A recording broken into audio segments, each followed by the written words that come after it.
Salutations, every pup, and welcome to Chapter 28 of the one they call Broccoli by Texiliaz. As always, the link to the fic will be in the description below. And with that out of the way, let's jump on into it. Chapter 28 Stain Aftermath. Chapter Summary. After the stain incident, Broccoli wakes up in quite an awkward situation. Him and his classmates later get surprised by a certain visitor. Author's notes. Hello, everyone. It's sure been a while. I'm really sorry about that. Things have been really messy IRL with my mentor being fired and internship taking up most of my time. So I just haven't had the time or energy to sit down and write much. But even though updates may take a while, I am not dropping any of my fics. Thank you for all the lovely comments and support. Even though I haven't answered many of them, I still read and appreciate them all. You're all so kind. With that said, hope you enjoy this new chapter. Trigger warning. Mention/referenced child abuse, dissociation, panic attacks, fear of being abandoned, Todoroki's cuddles. Broccoli's point of view. Broccoli woke up to the gentle rise and fall of a warm chest beneath him, accompanied to the sound of deep and even breathing. It wasn't unusual for him to wake up to this. Sometimes he and Slushy would join their dads and stay in their bed for the night. What was a bit unusual was how bright it was, though. It was an odd luxury to wake up with the sun shining through the window. Usually, his dads kept the curtains drawn closed during the night. Did they forget to close them yesterday? No matter, it wasn't like he could complain, not when the sun that was warming his fur felt so nice and comforting. Not seeing any need to get up when his dads were still obviously sleeping, Broccoli did the same light stretches before trying to fall back asleep. It was a little bit annoying how bright the room was, but with how warm he felt, he was sure falling back asleep wouldn't be a problem. It was just when he felt himself starting to drift off that he picked up the sound of hurried footsteps outside. His ears twitched and he furrowed his brows as he listened, confused over how clearly he could hear it. And the more he listened, the more he heard. Multiple voices were talking all around them, sounding muffled from being on other sides of walls. He could also hear lots of people shuffling around, as well as the beeping of machines. Wait, what? Feeling both annoyed and confused, Broccoli reluctantly opened his eyes to see what the ruckus was about, only to close them with a hiss at the bright light that was assaulting his vision. He tried to open them again, much slower this time, and while it was still way too bright, it was at least bearable. Then he began to carefully, properly, look around, only to freeze as he took in the empty and bright lit hospital room. There were footsteps hurrying past the door again, probably doctors or nurses rushing between patients, and with his sensitive hearing and the thin walls, he could easily pick up voices from all the nearby rooms. Why am I in a hospital? Did Dad get hurt again? Almost as soon as he had that thought, Broccoli got overwhelmed by memories of last night. He suddenly remembered fighting Stain, of going to the hospital, of revealing his secret to Ida and Todoroki, only to then fall asleep next to his classmate. His eyes snapped to said classmate, Todoroki, who was sleeping peacefully beneath him. Apparently, Broccoli had been sleeping on the left side of his friend's chest, which, while super embarrassing, did explain the warmth. Broccoli looked around the room some more, taking note of Ida, who was also sleeping soundly on the bed across from them. He noticed in relief that, aside from Todoroki's broken leg and Ida's bandaged arm, they both seemed to be okay. His ears twitched as he picked up the sound of a clock and he turned his eyes towards it, only for them to widen when he saw that it was almost 9 a.m.? He hadn't woken up that late in months, and he had been in cat form the whole time, while in a public hospital. Oh god. He really hoped no one had come to their room during the night to check on them. Even though Broccoli's appearance could be explained, Izuku's disappearance could not. But considering no one had disturbed them the night before, But considering no one had disturbed them during the night and the vestiges were being quiet, Broccoli just had to assume they were safe for now. His thoughts were abruptly cut short, and Broccoli let out a surprised meow when a warm hand suddenly pulled him closer against his classmate's chest. The cat struggled for only a small moment before he gave up with a huff. He glared at the still very much asleep Todoroki, who was hugging him like he was a plushie or something. He heard the vestiges giggle inside of his head, and he turned to glare up at Nana, who had appeared by their side only to grin down at him. "A little help?" Broccoli hissed, his tail violently flicking behind him. Nana, that traitor, just grinned wider and ruffled the fur on top of his head. "Nah, if you can defeat a literal serial killer, then you can get out of this one, kiddo," she giggled. "Besides, you could use some rest." Letting out an unhappy growl, Broccoli accepted his fate and turned away from Nana. With Todoroki holding him like this, his movements were restricted, but he did his best to try and get comfortable. He also did his best to ignore the amused laughter from the vestiges. It took another 20 minutes or so before Ida finally woke up. Broccoli's ears twitched at the sound of rustling fabrics, and he turned his head as much as he was able to just in time to see his blue-haired classmate sit up and stretch his arms far above his head. Immediately, Broccoli tried again to break free of Todoroki's grip.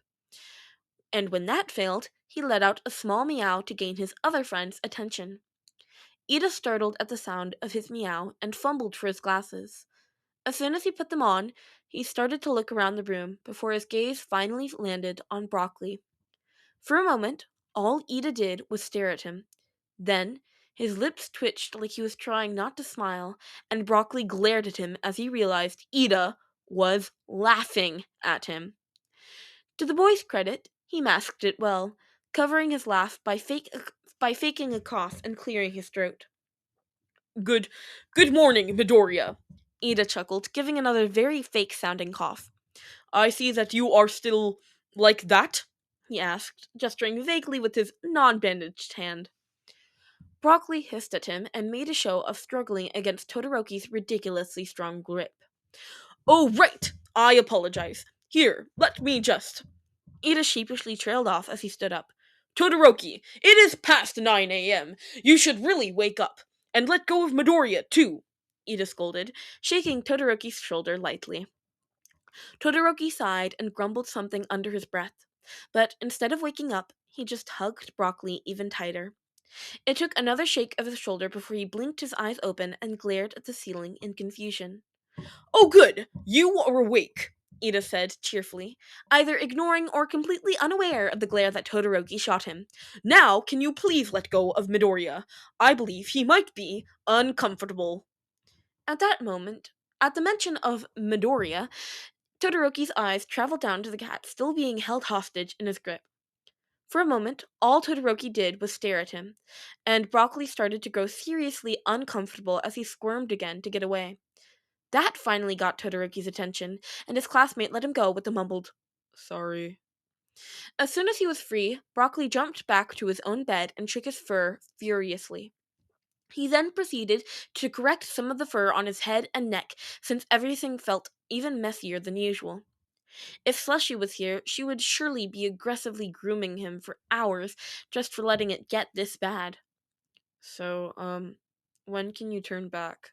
Todoroki asked, startling Broccoli into looking back over his shoulder, only to find both of his classmates staring at him. Broccoli's fur bristled in embarrassment as he remembered that he wasn't alone in the room. But before Broccoli could respond or change back into a human or do anything, there was a knock on the door. And to their horror, whoever had knocked didn't wait for a response, and instead started sliding the door open. With lightning-fast reflexes, the green cat had dashed underneath his bed and hid from the stranger and potential threat. From here, he could see his classmates stare at him with confused and shocked expressions, before their attention was once again stolen by whoever just walked into the room. The sound of footsteps grew closer before black boots entered his field of vision, and as soon as they did, Broccoli found himself backing even further up against the wall. He recognized those boots. "Aizawa-sensei," Ida spoke up, voice high and tense, as he chopped with his unbandaged arm in the air. What are you doing here?" he asked, stammering, while his gaze flickered between Broccoli's hiding spot and Shota. There was a deep sigh as their teacher closed the door behind him. I heard about your little run-in with Stain last night, and I wanted to see if you were okay, Shota answered, sounding very tired.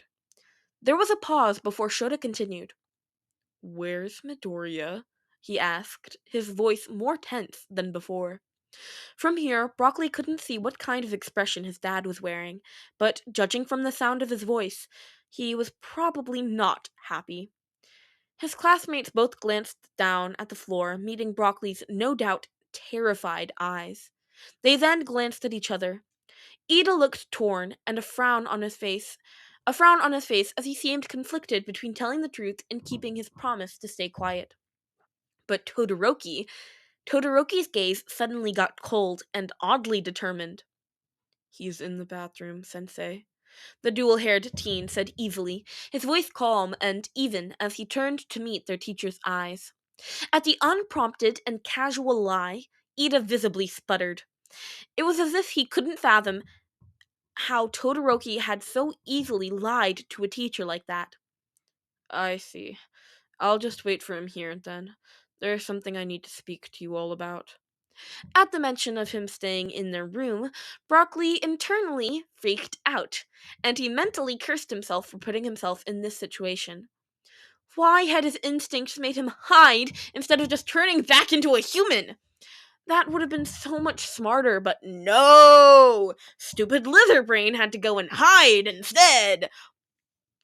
While Broccoli was beating himself up, Todoroki cleared his throat and said, Actually, Sensei, it's been a while since he left. Would you mind looking for him? I'm worried something might have happened. Again, the way Todoroki said it was completely calm and collected. Not a single indication of a lie to be detected. It was like he was used to lying to superiors. Which, considering his family and history, Broccoli guessed he was.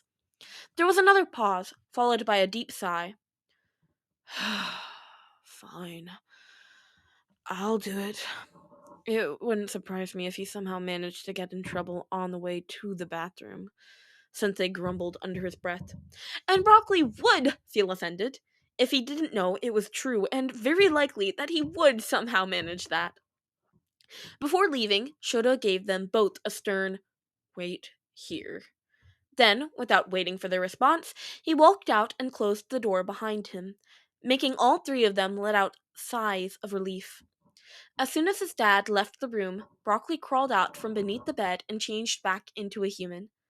Thanks, Todoroki, Izuku wheezed, clutching a hand to his chest. His heart was still beating fast with adrenaline, making him feel sort of dizzy. No problem, Todoroki answered. He then looked Izuku over before frowning. Just let me know if I can help. I won't stand by and let him or All Might hurt you. For a moment, Izuku just blinked at him in confusion, not really knowing what he was talking about. Why would Shota hurt me? And why bring up All Might?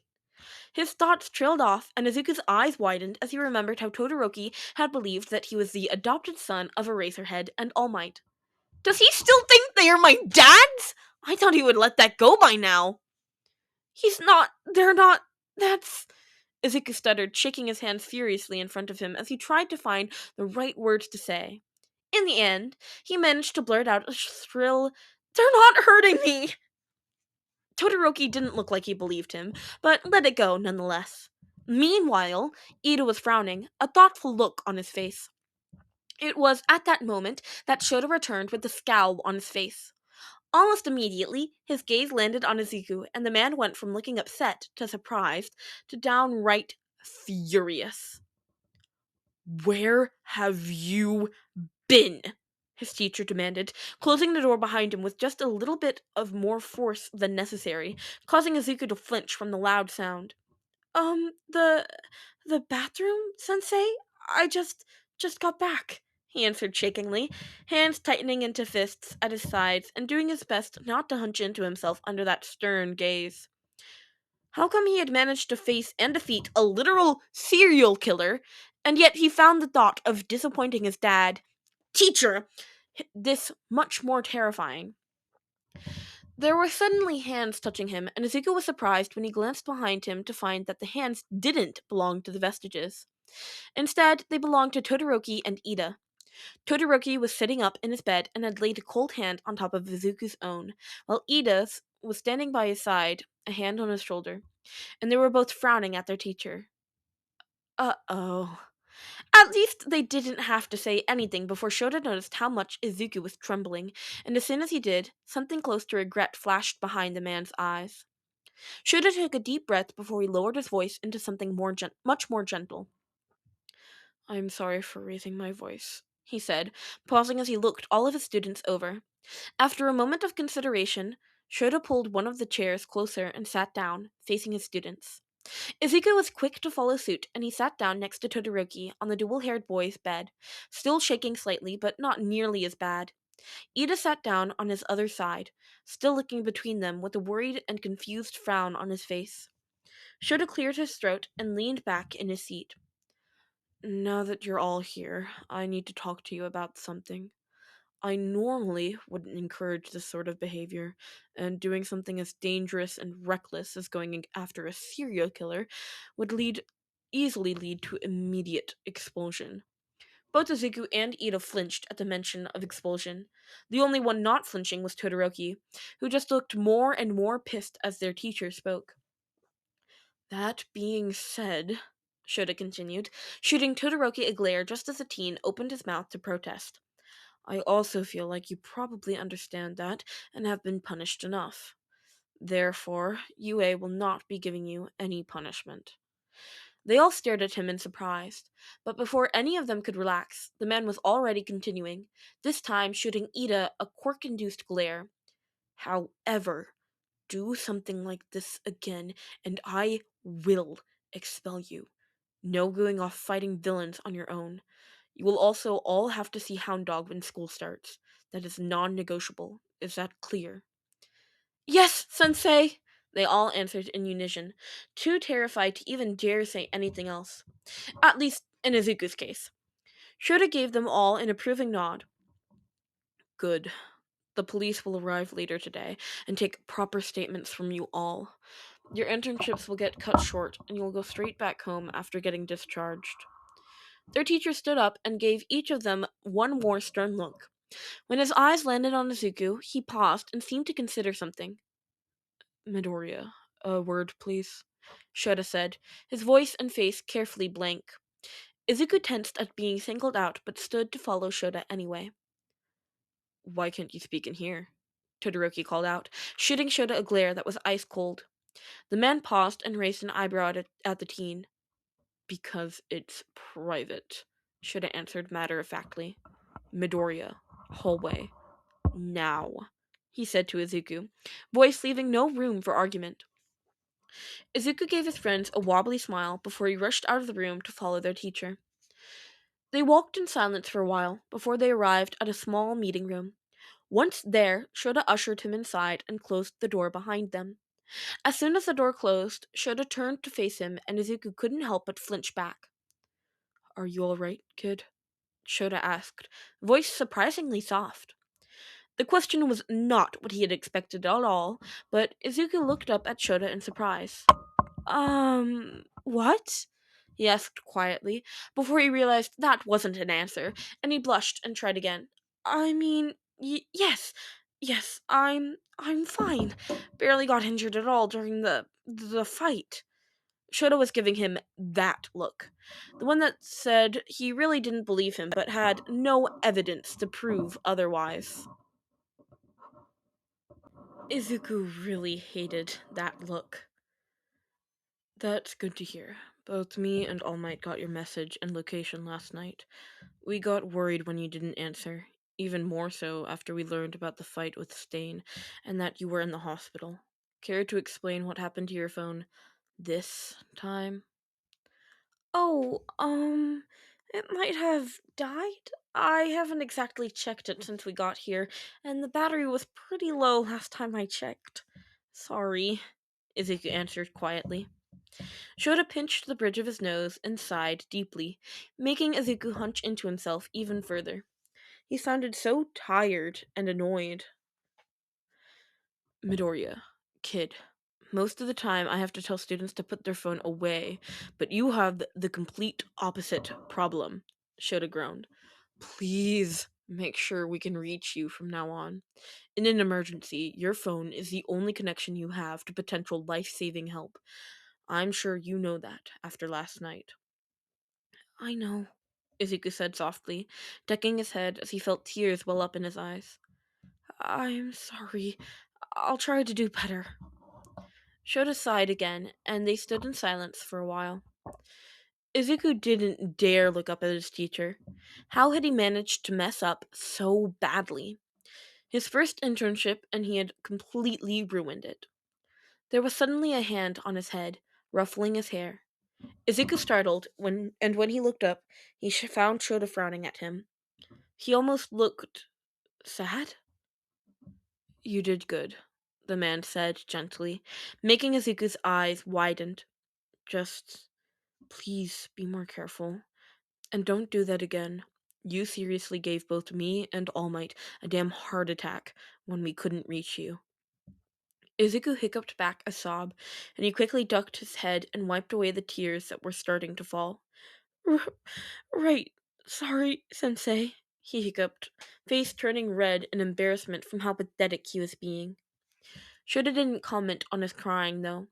No, the man just hummed and ruffled his hair one more time before he pulled his hand away. I swear, I can't leave you out of my sight for even a day, problem child, Shota muttered under his breath. Actually, I was fine for 3 days, Izuku chuckled as he wiped away the last of his annoying tears. His dad's eye twitched, and he ducked his face into his capture scarf. That is besides the point, kid. 3 days should be a minimum. Definitely not an achievement. Right, I'll, try to keep that in mind, Izuku answered with a small smile.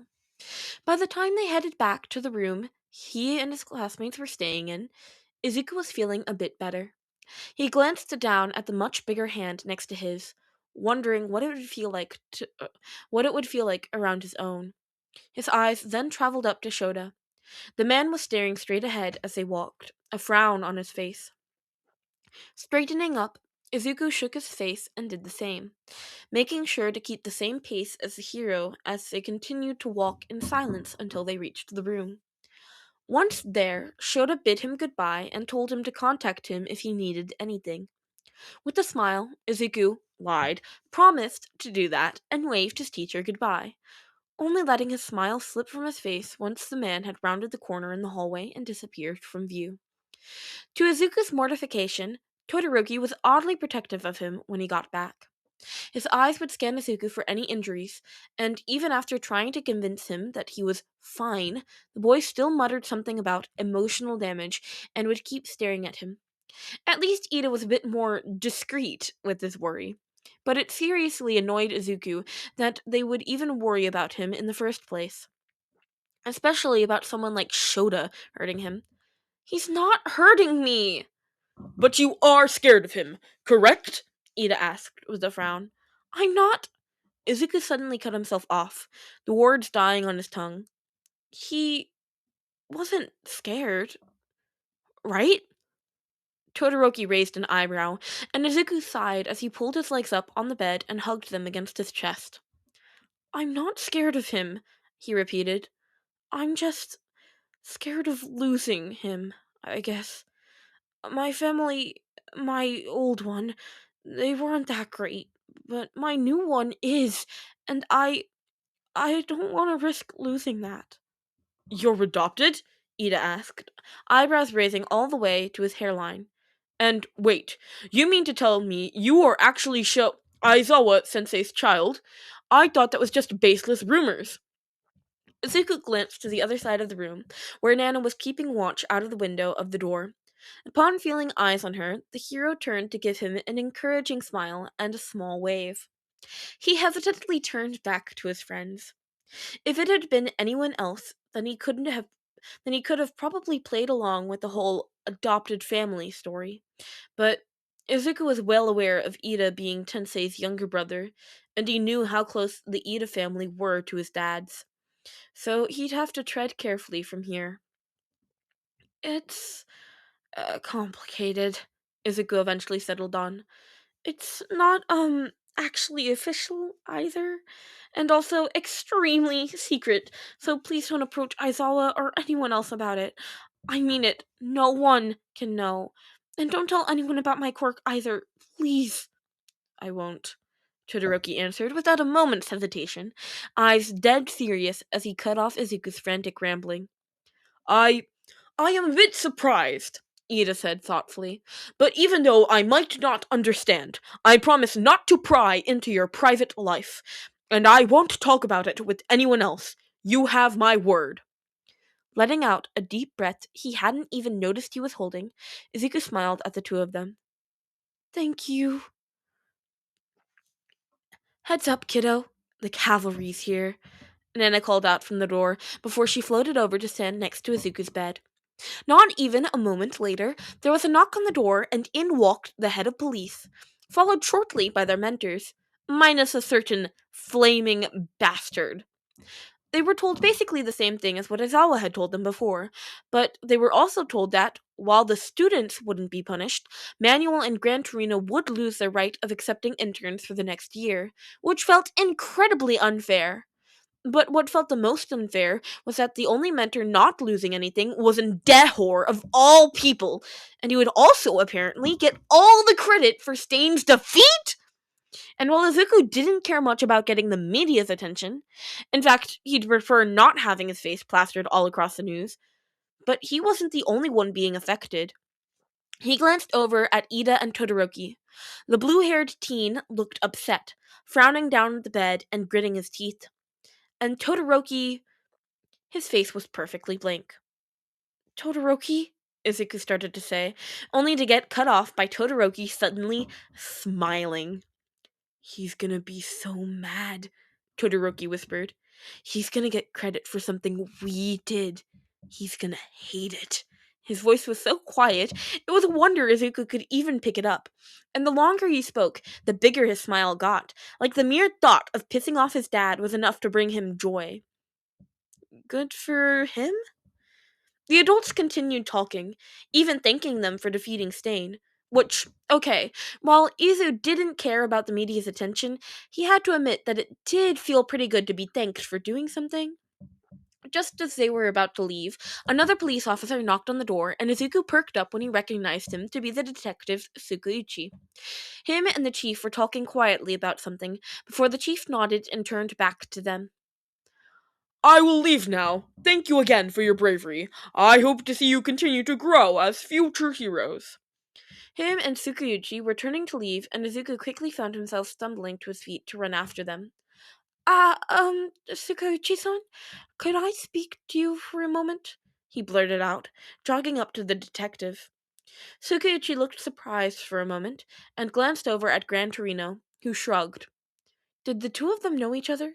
It would make sense considering their connections to All Might. Izuku glanced over at Nana, who just smiled and winked at him. Sure, Midoriya. Why don't we talk somewhere more private? Tsukuuchi answered, turning Izuku's attention back to him. They ignored the questioning glances thrown their way as they headed down the hallway to find somewhere to talk. At first, Izuku hadn't even noticed Gran following them, but he also didn't exactly mind the elder hero being there, especially not if he and the detective already knew each other. They found an empty patient room, and Izuku hesitantly stepped inside, making sure the door was closed properly behind them before he turned to face the others. So, I was just wondering, he trailed off, wringing his hands in front of him as he glanced between Tsukuuchi, Gran, and Nana, who had settled close to the elderly hero's side. I was just curious about those Nomus? Immediately, Tsukuuchi's expression turned sour, and Izuku regretted saying anything in the first place. Beside him, Izuku noticed Gran scowled but stayed quiet. Tsukuuchi glanced around the room, before his gaze went back to Izuku and he looked him over thoughtfully. What are you wondering about? Well, first off, what are they? Izuku asked quietly, as he watched the three adults carefully, feeling himself growing more and more anxious by the second. The detective, again, looked him over with an almost thoughtful expression on his face. Why do you ask? Why? Izuku echoed back, blinking owlishly up at Sukuuchi. I just. I don't know. He just seemed familiar, he answered honestly, dragging a hand through his hair. His head was starting to hurt. He? Huh? Izuku blinked up at the other two in the room, feeling a little dizzy. You just said he. Were you referring to the Nomu that attacked you last night? Well, yes. That was a boy, wasn't it? Izuku answered with a tilt of his head. For a long, agonizing moment, the two adults stared at him, and Izuku stared back, wondering what was wrong. Gran and Sukuichi glanced at each other, confused frowns on their faces, before they turned back to look at him. We don't know the gender or preferred pronouns on those things, Sukuichi said with a grimace. Now it was Izuku's turn to grimace, and he found himself baring his teeth in an angry snarl. Don't call him that! He snapped, sudden anger flaring inside his chest and making it hard to breathe. Both Sukuuchi and Gran looked taken aback, and it took Izuku a moment to realize what he had just done. But once he did, once the anger faded and he realized how rude he had been, he immediately slapped a hand over his mouth and started apologizing profusely. Oh my god, I'm so sorry. I didn't mean to snap like that. I don't know what that was. I promise I didn't mean to be rude. Kid, it's fine, Gran grumbled, making Izuku immediately go quiet after another mumbled sorry. Gran let out a deep sigh and gave him an odd look. But you seem strangely concerned about him. Any reason why? With a frown, Izuku slowly lowered his hand and shook his head. No, not really. Just a feeling? A feeling? Sukuichi echoed. Midoriya, do you know anything about those Nomus? Anything at all? Again, Izuku shook his head.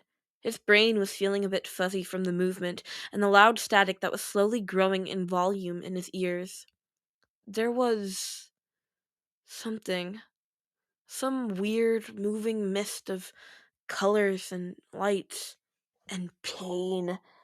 But it was just there, floating, right out of his reach. But it was like as soon as he tried to reach it, it would melt away.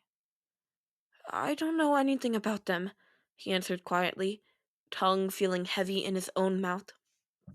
But it also feels like I know him, he continued, looking up at the detective. Can you tell me what they are? Suguichi frowned at him, eyes turning incredibly sad for some reason. I'm afraid I can't talk too much about that, since it's confidential, but I would advise you not to dig into it. Let the police handle this, alright? Alright. His shoulders slumped in defeat. He wasn't sure what he had been expecting, to be honest. Come on, kiddo. Go pack your stuff and let's head out of here, Gran suggested, pushing him almost gently towards the door. Right, Izuku answered with a deep sigh. Thank you for your time, he mumbled quietly, before exiting the room. What he failed to notice was the ghosts lingering in the room, shooting an unseeing Izuku worried glances while he chose not to follow him and instead staying with the detective and retired hero. Now Masa frowned at the door after the kid left, a bad feeling in his stomach. So, are you gonna tell me what that was about? Gran asked him. I was hoping you could tell me, Sakuichi shot back with a raised eyebrow. Gran huffed and crossed his arms. You think I know half the things going on in that kid's brain? He huffed with a shake of his head. No, you're the one with the lie detecting quirk, so tell me, how much of it was a lie? Sukuichi's gaze went back to the closed door. Nothing. Huh? Nothing, he repeated. None of that was a lie. The kid was telling the truth the whole time. He somehow knows that Nomu and its gender, but he has no idea what Nomus are or anything about them. Gran's nose wrinkled, and he frowned at the door. That's weird. Definitely, Sukuichi agreed. He was wondering just where in the world Toshinori had managed to find this successor of his. So, if the kid was telling the truth, then why do you look like someone just pissed in your coffee? Naomasa grimaced at that crude comment and groaned. I'm concerned, because if my theory is correct, then Midoriya may very well have known at least part of that Nomu when it was still human and alive. At that, Gran straightened up, eyes turning sharper. What do you mean by that? You wanted in on the Nomu investigation, right? Sukauchi asked seriously. Of course I do, Gran barked out. If you have any reason to believe that he is still alive, then somehow involved, then I'm gonna be there to help bring that bastard down. At the mention of the villain, the room strangely seemed to grow colder, and now Masa could have sworn he saw something move in the corner of his eye. He looked around with a frown before turning back to the retired hero and spoke more quietly than before. Then you'll learn about it once we go over the case. I get that as the next wielder, the kid should know about him too, but for now, this is all just speculation, and I'd like to avoid dragging him into this unless it's absolutely necessary. Not even Toshinori knows about this yet. Just how bad is it? Naomasa let out a humorless chuckle. Let's just say, the less the kid knows about those nomus or how they are made, the better. Are we clear? Crystal. There was a cold breeze washing over them, but beside a slight shiver, none of them paid it any mind. In what felt like the blink of an eye, Izuku was suddenly back in the room he shared with Ida and Todoroki. And not in the sense that he spaced out while walking back here. No, more like in the sense that, by the time Izuku realized where he was, he and his classmates were deep in conversation and all of them had already finished packing all of their stuff. With a sigh, Izuku just nodded along to whatever Ida was saying, while he did his best to not to outwardly freak out. Losing time was annoying, yes, but nothing he wasn't used to, and definitely not something worth causing a scene over. It didn't take long for Gran to arrive soon after that, and with a smile and a wave, Izuku said goodbye to his friend and headed out the door with his mentor. Apparently, and unsurprisingly, Inko hadn't picked up the phone when the hospital tried to reach her, and normally that would lead to the hospital having to keep Izuku here. But because Izuku is an UA student, Nezu had been able to get him written out as a temporary guardian. He was not looking forward to Shota and Toshi catching wind of this, though. They definitely didn't need any more proof of Inko's neglect. Izuku glanced over at his mentor, wondering if he was alright. Not that Izuku would blame him if he wasn't. After all, the man had every right to be mad at him after causing him to lose his license. Gran didn't say much, if anything, while they exited the hospital and entered his old pickup truck. Neither did he say anything while they drove off. The drive was agonizingly awkward, and Izuku spent the whole time wondering if he should say something or just stay quiet. In the end, he settled on the latter, and before he knew it, they had arrived at the train station. Gran parked the pickup truck and turned to give Izuku a stern look, to which Izuku immediately straightened up, fully expecting another scolding. Look, kid, Gran sighed, rubbing a hand over his temple. The internship might be over, and I'm really sorry it turned into such a mess. Izuku opened his mouth to reassure him that it wasn't his fault, but the man wouldn't let him and just held up a hand. Don't talk back. It was a goddamn mess. You never should have left my sight, and you definitely shouldn't have fought a serial killer in some back alley all by yourself. I deserve to lose my teacher license for that alone. Izuku frowned at him, not really agreeing, but also not saying anything in fear of him getting mad. That being said, Gran Torino continued, although I'm no longer a teacher, I want you to know that you can always come to me if there's any trouble, or if Toshi is being an idiot and you simply need someone to knock some sense into him. My point is, you're always welcome to call or visit if you need any space from that whole mess. Izuku sucked in a sharp breath, having not expected that. He clutched his bag closer to his chest and ducked his head, a small smile growing on his face. Thank you, that really means a lot, he whispered, voice shaking. And, I know you don't want me to apologize, but I'm still sorry this all happened. But Mostly I'm thankful for all your help. So, thank you? Grand grinned at him. What are you blabbering about? It's my damn job to help you. It was. Now get out of here before you miss your train, brat. Izuku flashed him another, brighter smile, feeling like a heavy weight had been lifted off his shoulders. He quickly unbuckled his belt and stepped out of the car. Before closing the door, Izuku paused and he glanced up at the hero.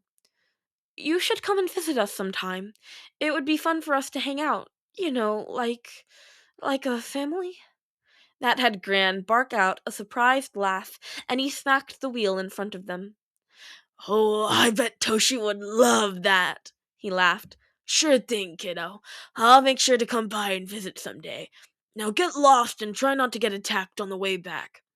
I'll try, but no promises, Izuku grinned. Izuku answered with a grin, earning him another laugh. The train ride, thankfully, went without any drama or villain attacks.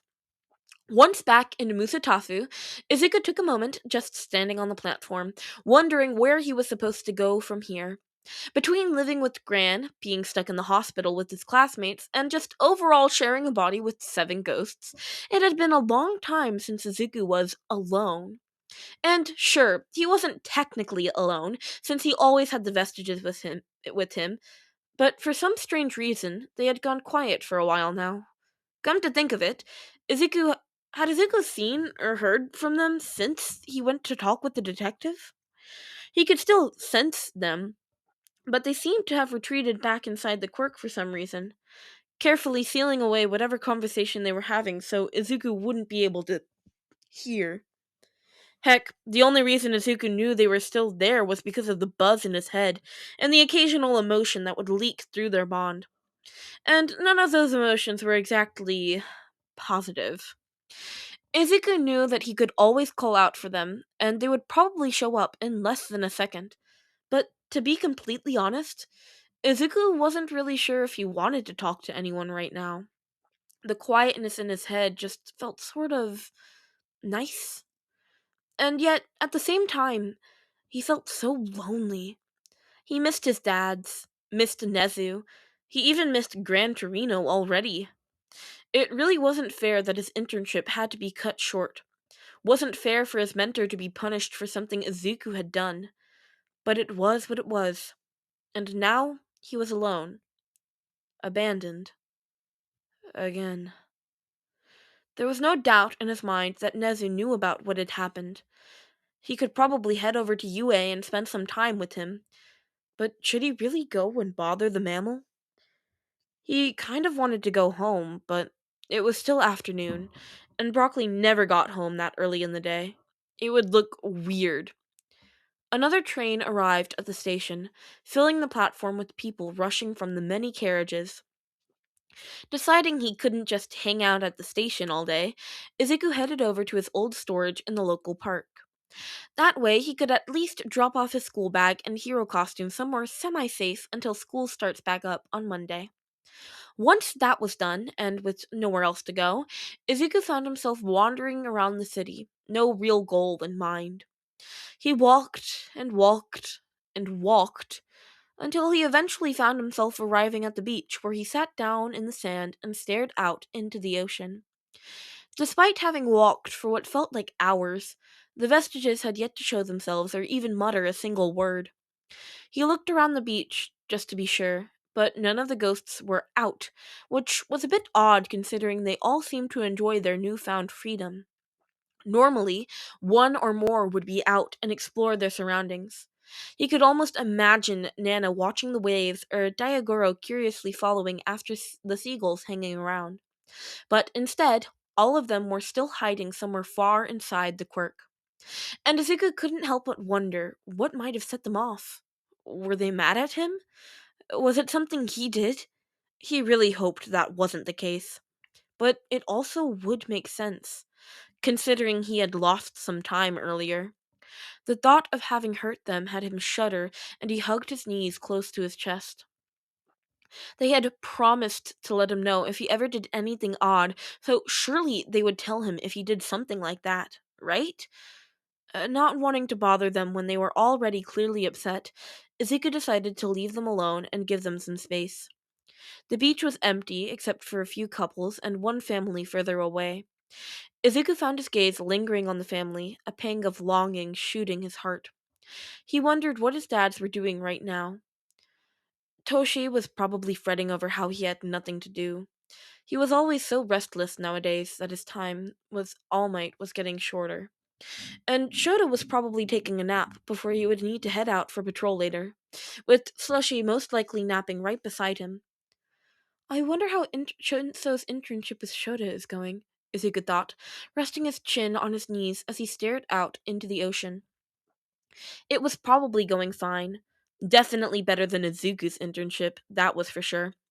Shinso was smart and didn't get into villain fights.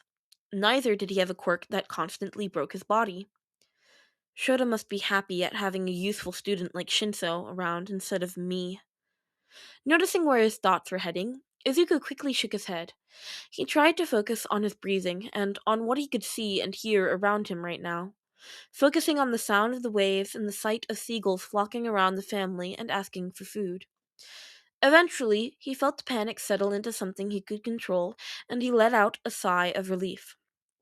Even if that was the case, and Shota was tired of Izuku, which it isn't, it's just Izuku's brain lying to him, Broccoli still had his dad's.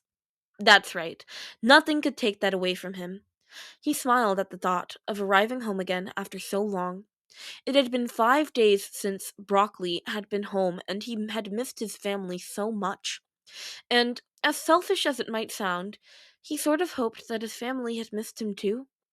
Not that he wanted them to be sad, he just hoped they would at least be happy that he was coming back. Only once the sun was setting, coating the beach with shades of pink and red, did Izuku decide it was safe to head back home, and he stood up from the sand, dusting off his clothes while he did. His headmates were still being quiet, but Izuku didn't bother reaching out. They'd show themselves when they were ready. He gave the ocean one last longing look, took in the almost calm waves and the way it was reflecting the bright, colorful sky. Then, Izuku started walking home. Once he was nearing his neighborhood, Izuku changed into his smaller form. As it often did lately, his bright yellow collar appeared around Broccoli's neck, the metal glinting in the streetlight and making him smile. Before he even realized it, he had started running. His fur was rustling in the warm summer wind as his paws hit against the pavement. And although his collar didn't have a bell, it still made a small clinking sound with every step, reminding him that he had a place where he belonged. He arrived home and carefully stepped through the small cat door, easily gaining access from the chip inside his collar. But, just as Broccoli was about to step further into the apartment, he paused. His ears twitched towards the kitchen and he cautiously sneaked closer. As he approached the open doorway, he could make out the sound of laughter. Two of the voices were familiar, and the third was also familiar, but also not one he could place. Peeking inside, Broccoli caught sight of him. Something dark and ugly curled inside of him as he saw Shinso standing inside of his kitchen, making dinner together with his dads. And they were all looking so carefree and happy while they were doing it. They were happy. Happy that he wasn't there. Happy to be rid of him. Just like her. It was just like back then. With the thinking feeling, Broccoli wondered if perhaps he'd never even mattered to them at all. Author's notes. For those confused, Izuku was under the impression that Shinso was staying at his own place since his internship was so close by. So, poor Broccoli is fighting some really bad feelings of abandonment right now. Meanwhile, his dads are completely oblivious. Will they notice he is there before it is too late? Read the happy ending tag! Also, just a fun note, how ironic isn't it that my IRL mentor would get fired while I was working on this chapter? I just find it oddly amusing how perfect that timing was. I guess that's also why this chapter turned a bit angst towards the end. I kind of used this chapter as a way to vent. Anyway, please leave a comment if you enjoyed this story. I could really use some motivation right now, to be honest. But also, please don't ask about future updates. It is very rude. I'm updating when I can, and not planning on dropping any stories. This will be finished! Thank you everyone for your continued patience, comments, and support. Hope you all have a wonderful day or night wherever you are in the world. And that's a wrap on chapter 28 of The One Thing Called Broccoli. This was kind of a long one. I'm not gonna lie, my jaw hurts. But also, that cliffhanger, I've recorded 2 cliffhangers today. I've recorded the one for my Harry Potter fic, I've recorded the one for this fic. And hint, hint, there might be a secret third fic that might also be getting a cliffhanger. What? What? No, you didn't hear that from me. What? No. And I'm so cringy. Anyway, please show the original author Texiliaz some love, and please leave me a comment. I love reading your comments, and I'm serious. Leave me a hate comment. I want hate comments. I'm so weird. I hope you guys enjoyed this. I'll see you guys next time. Bye bye, pups.